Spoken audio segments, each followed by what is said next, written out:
vais donc laisser la place au premier intervenant. Ce premier intervenant, c'est une star, on peut le dire. C'est une star, c'est bien, je lui mets la pression. Il va être très à l'aise pour prendre la parole.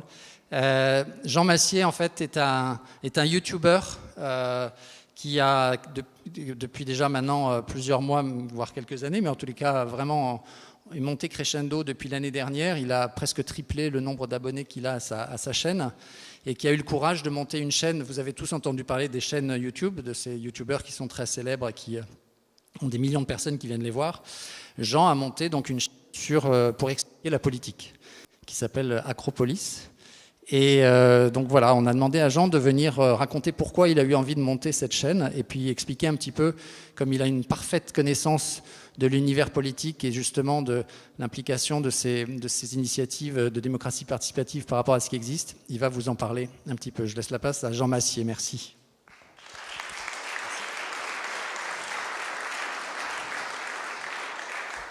Bonsoir. Dans le cadre de l'examen en première lecture du projet de loi de financement de la sécurité sociale pour 2017, la Commission des affaires sociales de l'Assemblée nationale a examiné un objectif national de dépenses de l'assurance maladie en augmentation de 2,1% par rapport... Ça va? C'est chiant, hein? Ouais, non, c'est ça. Non, c'est chiant. Bah ouais, non, mais c'est de la politique. La politique, c'est chiant. C'est chiant et c'est compliqué. Vous avez remarqué à quel point la citoyenneté, les enjeux citoyens, on les a tous collectivement placés dans un endroit spécifique de notre esprit, un endroit un peu à part, dans lequel on s'oblige systématiquement à être chiant. On ne parle de politique qu'en fronçant les sourcils, en serrant la mâchoire. Regardez la manière qu'on a de parler de la politique à nos jeunes, la manière qu'on a de les enjoindre à voter. Tu dois voter. Non pas que tu devrais avoir envie de voter, mais tu dois voter, c'est important. Il faut voter, c'est important. Regardez le thème de cette soirée, lève-toi et vote, l'horreur. Tout le truc qu'on dit aux gamins à 18 ans, il faut voter. La citoyenneté, c'est ce domaine très particulier qu'on a mis dans un coin spécifique de notre esprit, qu'on a mis de côté. Et en même temps, c'est peut-être pas complètement anormal qu'on l'ait mis à cet endroit-là, la citoyenneté, parce que le modèle de démocratie qu'on développe en France depuis 2 siècles, c'est le modèle de la démocratie représentative. Et c'est un modèle d'une certaine manière qui consiste à faire ça, qui consiste à collectivement mettre de côté des gens sérieux, à qui on demande de s'occuper sérieusement des projets, des sujets les plus sérieux. Et donc on se retrouve avec une politique menée par des hommes, des femmes, de très grande qualité, on n'en doute pas tous, mais qui en tout cas sont tous en costard, tous très sérieux, se réunissent en commission et parlent de sujets très sérieux. Sauf que cette politique est en train de changer. Cette manière d'envisager la politique est en train d'évoluer. Et en France, en Europe et dans le monde, on voit évoluer depuis plus d'une dizaine d'années l'émergence d'une nouveauté dans le débat public, c'est les citoyens eux-mêmes. Regardez Nuit debout, regardez les printemps arabes, regardez le Brexit, regardez Trump, regardez cette nouvelle manière qu'a la politique de s'entrevoir elle-même. La politique devient un sujet dont les citoyens s'intéressent. Les citoyens veulent avoir leur mot à dire. Et ça, c'est une nouveauté pour la démocratie représentative qui n'a pas été pensée pour ça. Il y a un aéroport qui se construit à côté de chez moi, j'ai mon mot à dire. Il y a une loi travail avec laquelle je ne suis pas tout à fait d'accord, je vais aller me rassembler sur la place de la République pour discuter jusqu'à 2h du matin de cette loi.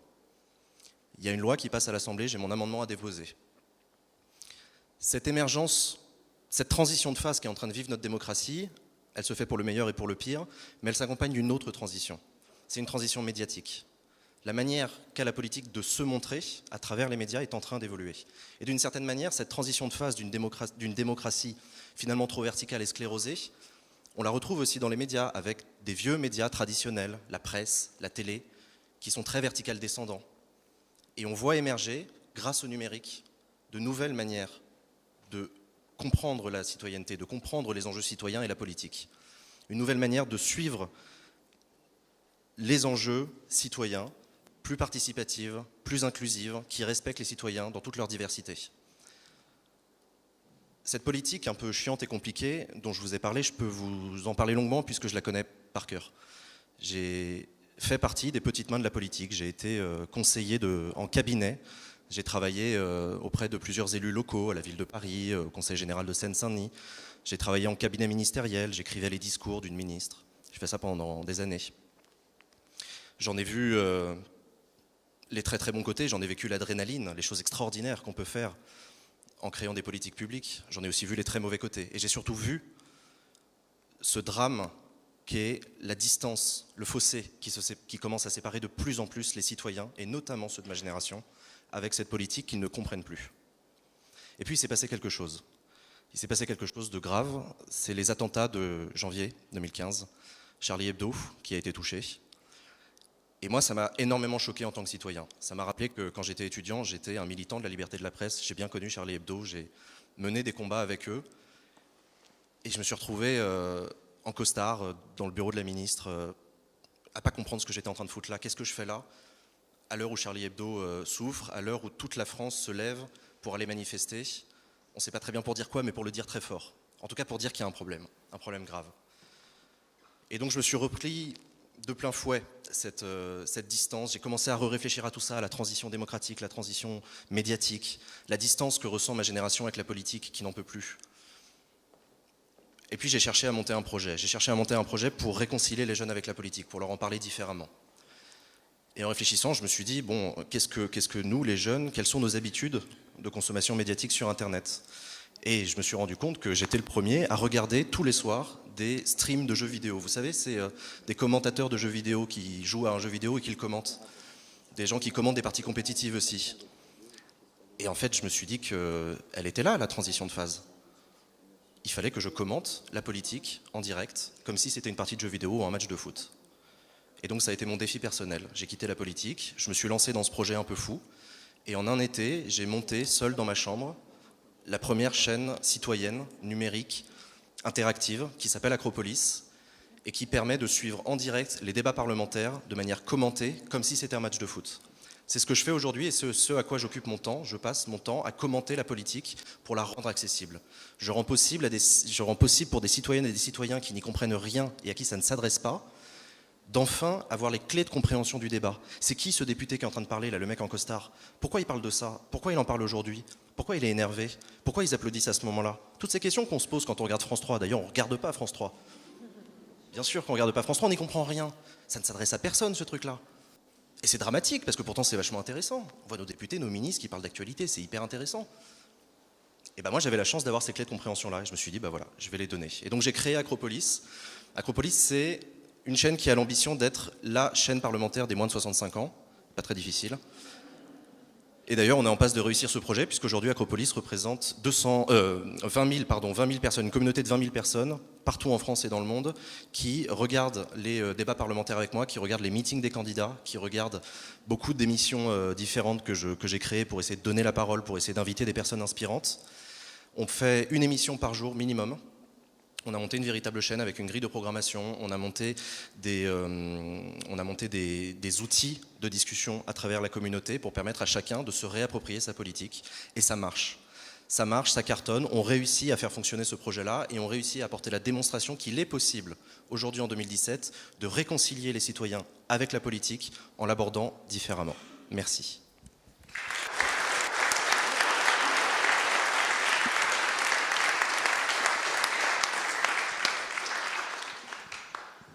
Attends, parce que je sais pas comment il marche celui-là. Il marche, c'est bon, c'est bon. Merci Jean. Est-ce qu'on a des questions pour Jean ? Oui. Bonsoir Jean, merci. Moi je me demandais si à travers ta chaîne YouTube, tu peux voir normalement les âges, les profils un peu de tes abonnés. Et qu'est-ce que tu peux nous en parler, cette communauté, quel âge elle a C'est quand je vous disais que je réussis le pari de rendre la politique plus accessible à un public qui ne regarde plus les chaînes parlementaires depuis très longtemps. La communauté d'Acropolis, c'est 90% de moins de 35 ans, avec 45% de 15-25 et 45% de 25-35. Voilà. Ils sont partout en France, outre-mer, à l'étranger. Beaucoup d'expatriés nous regardent aussi. On prévoit d'ailleurs de développer d'autres formats. On commande déjà le Parlement européen en direct, on commande déjà les meetings des candidats, on commente les émissions de télévision, de débat, on commente les sessions parlementaires au moment des questions d'actualité, au moment des examens en commission et dans l'hémicycle. Et on prévoit d'éventuellement commenter des parlements étrangers. Donc voilà, cette communauté, elle est comme ça. Elle a un tout petit problème, c'est qu'elle est essentiellement masculine. Ça m'arrange pas du tout. Je suis pas content du tout. On subit malheureusement le sexisme endémique à YouTube. C'est un vrai problème sur YouTube, le sexisme. Et à l'approche de la journée des droits des femmes, je pense que c'est important de se le rappeler. Et on subit aussi le contre-coup du monde du jeu vidéo, qui lui aussi est extrêmement misogyne. Donc malheureusement pour nous, on a beaucoup trop de garçons. Et voilà. On va juste préciser, ça veut dire quoi le sexisme sur YouTube ? Le sexisme sur YouTube, c'est le fait que YouTube est une plateforme qui a été essentiellement prise à partie par les garçons depuis sa création. L'écrasante majorité des stars de YouTube sont des hommes. L'écrasante majorité des producteurs de vidéos amateurs sont des hommes. Et les femmes n'ont pas leur voix sur YouTube. Les rares filles qui ont essayé, qui ont d'ailleurs monté un collectif récemment qui s'appelle Les Internets pour mettre en avant des femmes, subissent très souvent dans les commentaires des vidéos du sexisme, des réflexions sur leur physique de la part de gamins qui... Voilà. C'est un vrai problème sur YouTube. On a un énorme problème, on n'en parle pas, mais c'est un grave problème. Oui, bonjour Rémi. Bonjour. Je voulais savoir si les politiques t'ont abordé par rapport à ton projet et quel regard ils ont sur la chaîne. Les politiques m'ont abordé, oui. J'ai rencontré plusieurs ministres, plusieurs députés, plusieurs sénateurs qui ont voulu me rencontrer, un peu comme la bête de foire. S'ils ont entendu parler de vous, racontez-moi. En général, amusés, interloqués, un peu effrayés, parce que les politiques ont un rapport à Internet très conflictuel. Ils ont tous un compte Twitter sur lequel ils sont insultés toute la journée, donc le rapport qu'ils ont à la foule, c'est ça. Donc quand je leur dis que je donne la parole à la foule, par exemple, ça leur fait très peur. Donc j'essaye de les convaincre que c'est une manière de faire sur la politique. Et là, plus récemment, puisque YouTube est en train d'exploser chez les politiques qui commencent à s'en inspirer, il y a aussi des politiques qui m'ont contacté pour me demander des conseils. Donc voilà. Et au-delà des politiques, enfin, ce sont des politiques aussi, mais des candidats. J'imagine que tu as prévu ça. Comment tu réponds à des candidats qui t'approchent et qui voudraient utiliser Acropolis pour... Non, la réponse est non. Acropolis est un projet qui n'a pas de ligne politique autre que la démocratie. Et donc non, Acropolis ne sert la soupe à personne. On est là pour faire du commentaire en visant à la neutralité autant que possible. Donc on ne vendra jamais, on fera jamais du placement d'idées politiques. C'est pas notre manière de faire. Mais de toute façon, ils le demandent pas. Ils connaissent pas Internet, ils savent pas comment ça marche. Donc, Oui, bonsoir. Ma question justement, c'est sur la neutralité. Comment rester neutre quand on fait des commentaires ?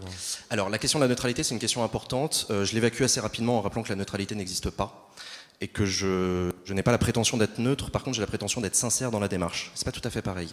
C'est-à-dire que quand je commente une question au gouvernement, j'écoute déjà ce que dit le député. Je rebondis sur le sujet et j'en éclaire les points les plus compliqués pour ceux qui nous suivent, pour les aider à comprendre quel est le sens de la question. Et ensuite, je fais des commentaires sur l'ambiance dans l'hémicycle. C'est-à-dire que si la question soulève des huées, je fais remarquer que l'opposition n'a pas du tout apprécié la dernière phrase. Je fais des commentaires que j'essaye d'être...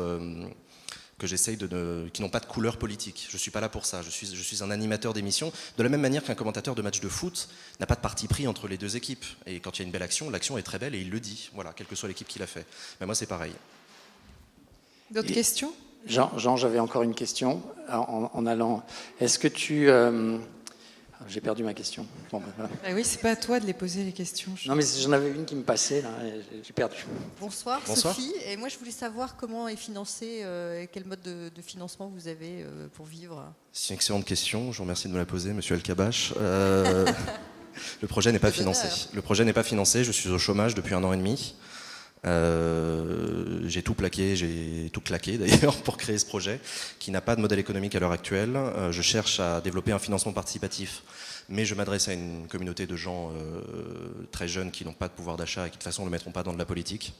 Donc c'est très compliqué et j'essaye de motiver les institutions à financer le projet puisque je fais un boulot d'intérêt général et donc j'estime que ça a du sens pour eux. C'est particulièrement compliqué, ça prend énormément de temps et je cherche aujourd'hui des partenaires qui seraient prêts à financer des émissions qui ont le même intérêt que moi à développer le débat démocratique et donc je cherche aujourd'hui des partenaires, y compris privés, qui seraient prêts à m'accompagner là-dedans.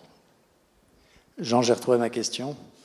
Quel était, depuis pratiquement 2 ans que tu fais ça, que tu animes cette chaîne qui s'appelait, je crois, Vie publique La avant. vie publique avant, oui. Quel a été ton plus grand plaisir ? Quel est le meilleur souvenir si tu devais t'arrêter demain ? De quoi tu es le plus fier de ces 2 ans que tu as passé à animer cette chaîne ? Alors, il ne va pas y avoir du tout d'humilité dans ma réponse, mais ce qui me fait toujours le plus plaisir, c'est les mails que je reçois de plusieurs dizaines de lignes de gens qui me disent « Je n'avais jamais regardé la politique avant. Jamais de ma vie, je n'aurais passé une soirée à regarder un meeting d'un candidat. Et grâce à toi, non seulement j'ai regardé, mais en plus j'ai pris du plaisir et en plus j'ai appris plein de trucs. Donc voilà, ça vraiment, c'est ma plus grande fierté. C'est la preuve que le projet fonctionne pour une génération qui, sans moi, n'aurait pas regardé les émissions. Et ça, j'en suis très très fier. Voilà. Merci. Une autre question ? Oui, Jean, bonjour. Une question.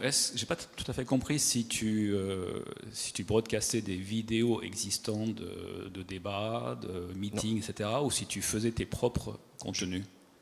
Je reprends le flux vidéo Oui. des candidats, je reprends le flux vidéo de l'Assemblée nationale en direct. Et je rajoute par-dessus une surcouche avec des informations à l'écran sur les députés. Par exemple, j'affiche à l'écran une petite pastille cumul si le député cumule les mandats. J'affiche à l'écran le taux de présence du parlementaire sur l'année qui vient de s'écouler, pour montrer s'il se fout de notre gueule ou s'il bosse vraiment le reste du temps. Et j'affiche à l'écran le chat, puisque toutes mes émissions sont interactives, et l'ensemble de la communauté, pendant les émissions, discute avec moi, réagit, etc. Et je rajoute ma tête avec mes commentaires. Voilà. Et l'ensemble est donc diffusé en direct sur YouTube et sur Twitch, et vous pourrez retrouver l'intégralité des rediffusions sur YouTube. D'accord, et t'as pas de problème avec les ayants droit? Alors c'est une bonne question. Légalement, j'ai pas le droit de le faire. Ce que je fais, je n'ai pas le droit. Je prends des flux vidéo qui ne m'appartiennent pas et dont je ne suis pas le producteur. Mais j'ai décidé de m'asseoir dessus, de ne pas demander l'autorisation, parce que si j'avais demandé à l'Assemblée nationale l'autorisation de faire ce que je fais, je l'attendrais encore.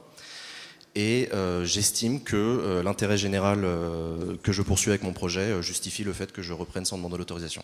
Ce qui est beaucoup plus compliqué avec les chaînes de télévision qui, elles, par contre, censurent mes vidéos sur YouTube et mettent en péril le projet.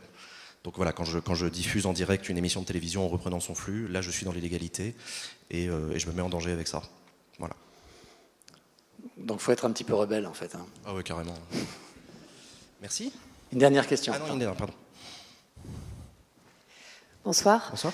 Moi, je me demandais justement, tous ces jeunes qui animent avec toi tout au long de l'émission, est-ce que ça va les pousser après à s'investir vraiment dans la vie politique? Est-ce que c'est pas juste une distraction, comme les jeux vidéo?